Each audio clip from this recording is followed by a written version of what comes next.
You have got years of valuable experience. You have led teams, managed projects, and delivered incredible results. You know you are qualified. So then why your job applications are being met with complete and utter silence? If you are a mid-level professional trying to search jobs or move countries, and you feel like your job applications are being sent to a black hole, I want you to know that you are not alone. And more importantly, it's not your fault. It's how you are selling yourself on your resume. Your experience is not a problem. Your resume is most likely making the most common and most fatal mistakes that most experienced professionals make. Writing your experience as a history and not a pitch for your future self.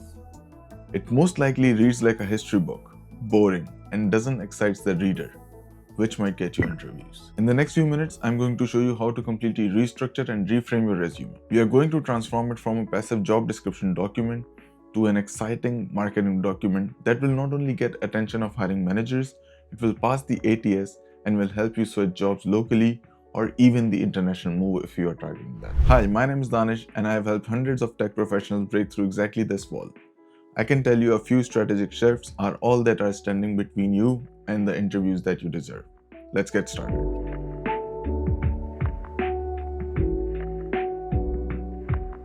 Let's first talk about the two gatekeepers that are standing between you and the hiring manager. The first is an ATS robot, and the second one is a human with attention span of like 7 seconds. The software robot ATS is actually an application tracking system. It's nothing more than an algorithm which sees your resume as a whole. And the ATS is not very intelligent on itself. It doesn't understand complex layouts, colors, fancy designs, complex diagrams, text boxes, etc. And unfortunately, 97% of the Fortune 500 companies use ATS because it makes the lives of recruiters easy. So the first gatekeeper is ATS, and you have to satisfy it with a simple layouts. If the ATS is not satisfied, the human reader might never see your resume. And not satisfying the ATS conditions is one of the major reasons that the human recruiters never see the candidate resumes. The second gatekeeper is the human recruiter themselves. They're not looking for the intricate details on the first pass. The first pass only gets 6 to 7 seconds on your resume. If you cannot satisfy the recruiter in 6 to 7 seconds by showing them you are relevant and you can solve their company's problem, they might not go deeper into your resume. So the first 6 to 7 seconds decide whether the recruiter will spend more time on your resume or not. This is where the biggest mindset shift comes when you are writing your resume. It is a targeted, data-driven document which should specify why exactly you are the right person for this particular job. Your resume is not about what you have done in the past. It's about what you can do for them right now. Every word, every single bullet point, every sentence that you write on your resume should serve only one and only one purpose. That is to make yourself relevant for that particular job you're applying to. For this, we need to rebuild your resume from scratch. So whatever layouts of resume you have been following and you are not getting interview calls with them, just forget them for a second. Because the layout I am going to show you right now has helped me get jobs in Pakistan, the UAE, the UK, and in Canada with a Fortune 500 company. So this is the strategic resume walkthrough. This is your resume strategic document. Now consider this is the first page of your resume. And these boxes show exactly where to put what information. And the sections here are the exact layout that you should be following when creating an impactful resume. Now if you look this carefully, this has been divided into 3 sections. First one is the most important section. The decision to go deeper into your resume beyond 6 to 7 seconds happens on the first part. If you want to nail one thing and you want to make recruiters stay on your resume, just nail the first part. The second part shows that you are relevant to this job opening. And the third part is the proof that you have these skills. So this big box shows your contact information and your name. This should be big enough so that recruiter can find you easily and should remember your name if your resume impresses them. And this big box is the headline. This should be very specific, very tailored to the role that you are applying to. And these bullet points are the professional summary. Now this is the most valuable real estate on your resume. And most job seekers fail here immediately. They either write outdated objective statements or they write AI-generated generic summaries. But we are going to do something more powerful here. Now before we go on to the summary, I just want to clarify something for the headline. This is not your job title.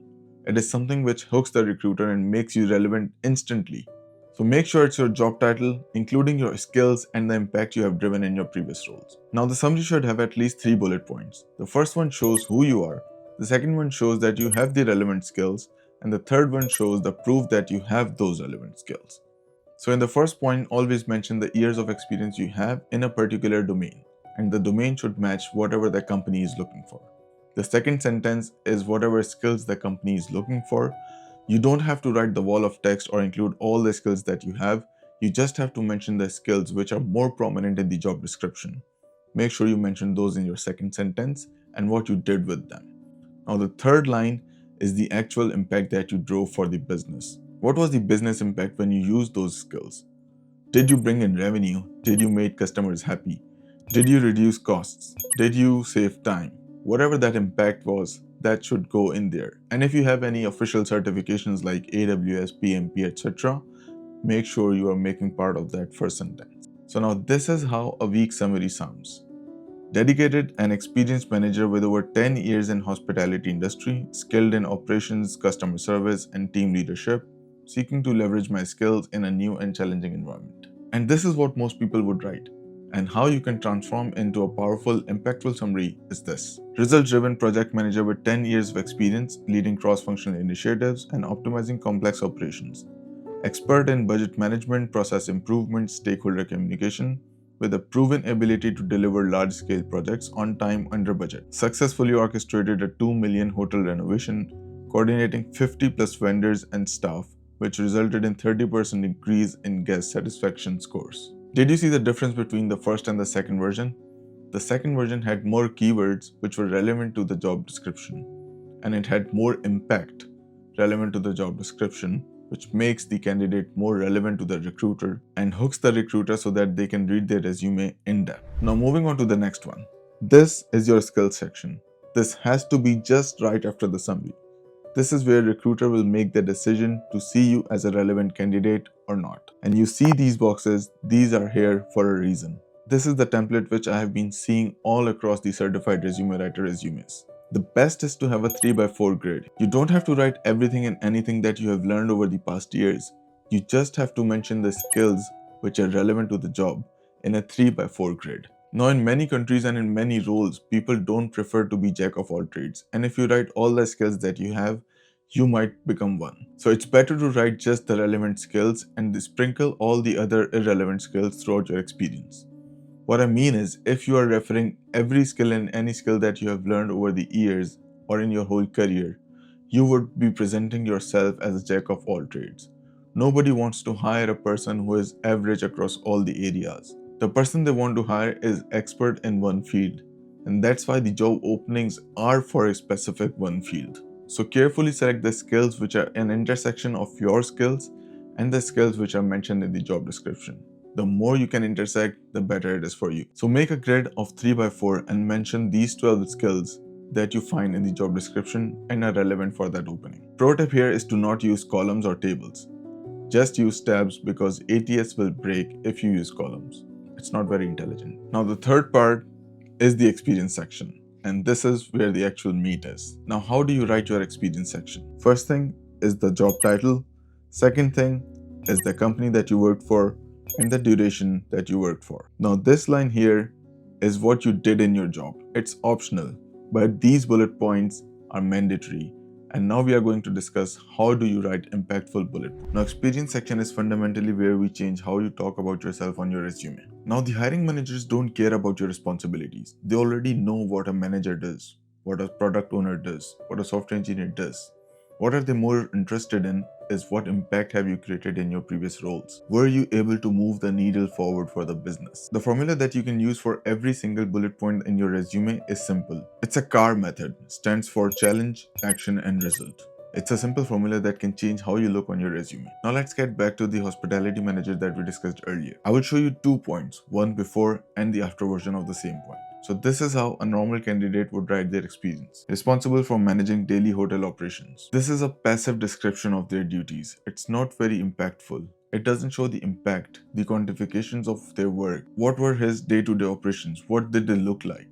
So here's how we can write an improved bullet point for the same manager. Managed an annual operating budget of 5 million, identifying and implementing cost-saving initiatives that reduced operational expenses by 15% year over year without impacting service quality.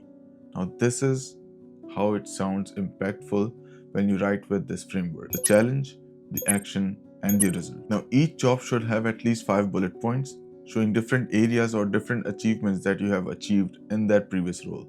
So, for example, another bullet point for the same manager can be developed and executed a new digital check-in process which cut guest wait times by 40% and reduced front desk administration workload by 10 hours per week.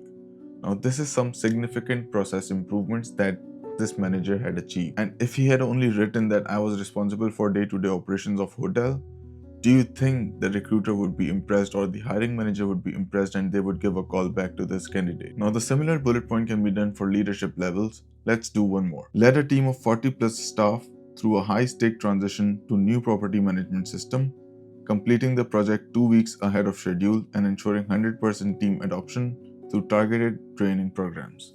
Now, especially if you're a mid-level professional and you're applying to roles abroad, you have to make sure that you show some leadership quality. If they are investing a lot in you, they want to see leaders in the future that can lead their teams and solve their problems tactically. Now, each of these bullet points that I mentioned are mini case studies of what you have been doing. And this is how you show your prospective employer how effective you were in your previous roles. If you write simple job responsibilities, that doesn't make any sense for the hiring manager.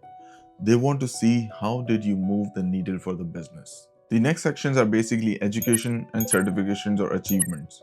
Now, if you have a valid high quality certification, for example, Oracle for developers or Google or AWS certifications, that should go in your summary because that bring weight to your resume. And far as education section is concerned, just write your most qualifying, most recent education. You don't have to mention all the way till your high school or your junior classes. If you just have the bachelor's degree, just mention that, or anything beyond bachelor's like master's or PhD. Now, we have covered a lot in terms of how to write your resume and how to write impactful bullet points that can actually grab the attention of hiring manager, pass the ATS, and get the recruiter to call you for interviews. To help you get started with your resume improvement journey, I have created a free 7-day email course which will go more in depth of whatever we have discussed in this video. You can opt in it for free. The link is in the description below. Along with the course, there is also another link which is a resume checklist. If you're in a hurry and you want to just upgrade your resume to the next level, just go through that checklist. It's completely free and you can sign up for that using the link in the description below. So remember the feeling of sending resumes into black hole? It's actually a mismatch between what managers want to see and what you actually have on your resume. So if I were to summarize in 3 phrases, you have to pitch for future, you have to quantify everything that you can, and you have to speak their language. And that's what makes an impactful resume, which gets you interview calls. If you found this video helpful, a like and a subscribe would mean a lot to me. Do let me know in the comments if you have any feedback or questions. I'll get back to your comments and I'll see you in the next one.